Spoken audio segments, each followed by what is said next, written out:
in the past, we always thought, well, I always thought that, well, isn't that the right progression, right? Um, you do your job well and you move into a role where then you help other people grow, you become a people manager or a team leader. And it seemed like at that time, 20 years ago, the type of career path, if I may say, for most people within the corporate world or within the working world. But we've realized even 15 years ago, 10 years ago, that there are multiple paths.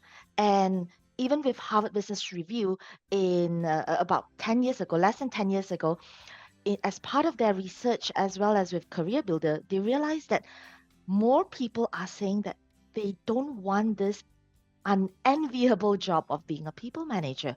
Because to your point, there is a lot of responsibility. Uh, Spider-Man got it right. With great powers come great responsibility. There is that burden on a people leader, on a team leader, a manager, to at first do no harm. And if every single person has got their individual needs, motivations, skills, strengths, it's hardly easy then to say, that's how one size fits all. That's how you manage a team. It's about taking a step back and saying, how do I treat the other person with respect, treat everyone in that team with individualized, personalized way to develop, to grow.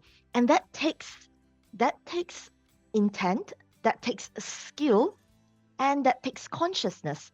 And not everyone wants that anymore. And I think that kind of realization is equally important because in the past, people felt like that was the only way to grow. If I wanted to draw a higher salary, this was the only way. But now people ask that question, do I want to become a people leader? As in, and if I bring that to the natural world, do I want to become parents? People are asking those questions of themselves because there is great responsibility involved. Well, though it's not exactly the same.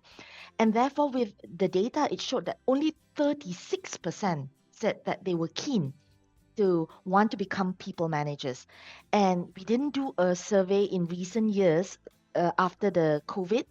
So I can't tell you what the recent data is, but sentiment qualitatively is that that number may not have even improved because this is becoming so much harder.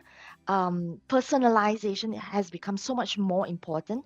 And frankly speaking, not many people are skilled to become a people leader, nor want to pursue that. So they say, let me take a specialist path. And there's nothing wrong with that.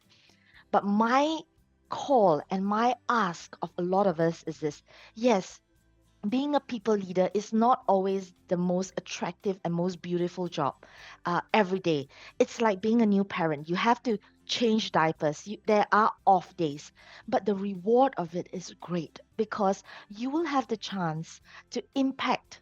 I come back to making a difference again and grow someone, not just for today, because what he or she gleans from you, he or she can carry it on and pay it forward.